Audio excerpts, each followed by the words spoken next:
We're highly dependent upon the Virgin River Basin. And so the Virgin River is the principal source of supply, but that basin also provides a certain amount of groundwater as well. It's a pretty small basin, and so that challenges us. When the Virgin River is dry, our water resources are seriously depleted. When the Virgin River is rich, we may not have enough places to store water so that we can use it in drier periods. But we have a very limited diversity of supply. So we live in golf country. There's a lot of golf courses. When I drive around town and I see so many bright green spaces, I always wonder, how do we irrigate so much green space in the middle of a desert? Any thoughts on how we keep up with that, where that water comes from?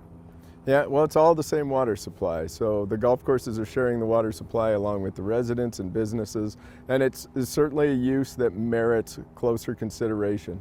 So golf courses have the same responsibility we all do to try and use the water available to them as efficiently as possible. Right now, golf courses typically use somewhere in the realm of about 10% of the water supply in our region. It's important that they ensure that they're using it wisely, that they're using high efficiency irrigation systems, that they're managing it effectively, that they're monitoring the system, and they do a lot of that. There may still be potential left for golf courses to do an even better job without diminishing the quality of the golfing experience. We know that golf courses bring a lot to our region, both in terms of economic value and recreational value, but it's important that we figure out ways that we can get all that value with a smaller water footprint. Great, that's so great. Thank you so much. Here we're in this beautiful park, and there's a lot of conversation around water conservation when it comes to landscaping. What are some of the efforts that the Washington County Water Conservancy has done to make our landscaping in town and our public spaces more water efficient? When it comes to landscape, we're taking two separate paths. So one is to look at existing homes, existing businesses in the region, and if they have what we consider a lazy lawn or an ornamental lawn, people only walk on it when they're pushing a lawnmower, then we have a rebate program where we'll pay $2 per square foot for them to convert those areas to water efficient plantings. For new homes in development, which is another significant demand on our water supply, we've actually gotten every single municipality in Washington County to adopt a code that limits the amount of turf grass that can go onto those new properties. If it's commercial property, we don't put turf grass or lawn grass onto the property. If it's residential property, they're limited to 8% of the area of the lot. So we're asking for smaller turf areas, more functional turf areas, and even eliminating them where they're not useful and people aren't recreating on them. What do you think people misunderstand about the beauty of desert landscaping? Like, what can you do? We're obviously in this beautiful space, but what can homeowners do or businesses do to really make their space beautiful but also water efficient? Well, it's important to choose the right plants, to arrange them the right way, to use drip irrigation to water them. And we teach classes on all of this, but we're standing in the Red Hills Desert Garden, and this garden uses 9 gallons per square foot per year. A typical lawn uses more than 50 gallons per square foot per year.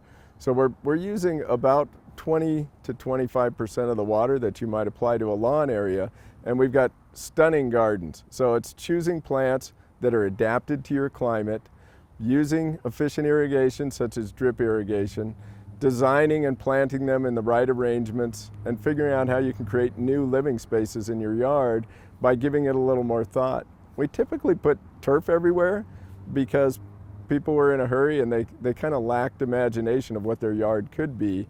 We've got a lot of classes and places you can go to get that inspiration.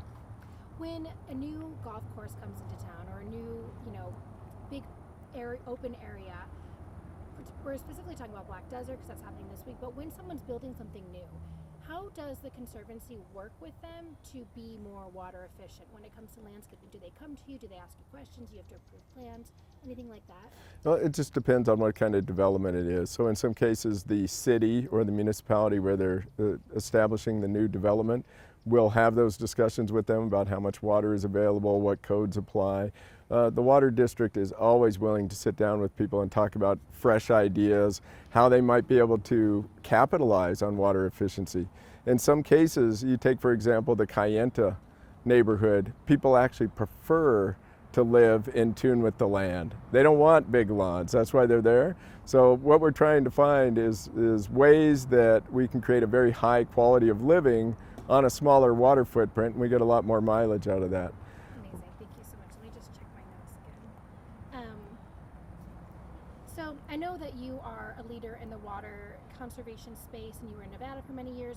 What brought you to Washington County wanting to work here? Opportunity, I mean both personal and professional. I love outdoor spaces. I love hiking.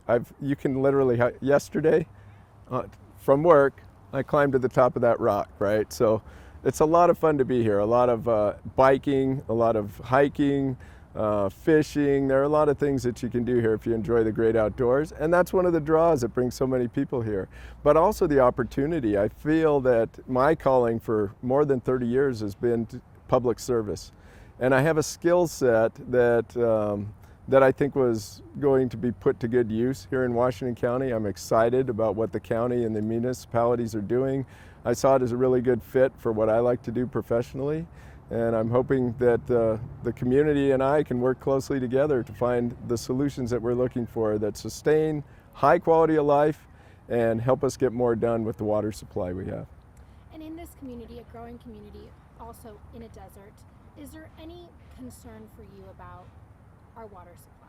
How do we, adjust for changing conditions? Well, a lot of it is about change.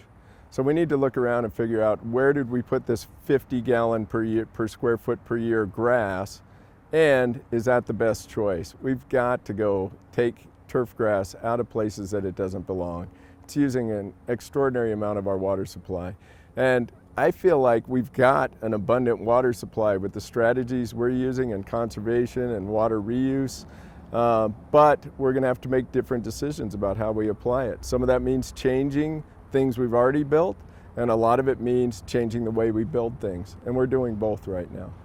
Is there anything else you want to add about the status of our water here in Washington County? Yeah, one thing about a golf course that people don't often think about is the more golfers you can put on a golf course, technically the more efficient it becomes, right? So just as a swimming pool, the swimming pool that nobody ever swims in, horribly inefficient. The swimming pool that gets used on a weekly basis, lots of people in it, more efficient, because what we're trading is water for recreational value. So if you do golf, there's no shame in golfing around water efficiency. If you want golf courses to be more water efficient, go use them. They already exist. They have the same water footprint whether 100 golfers or 1,000 golfers hit the course. And it is a resource that should be well utilized.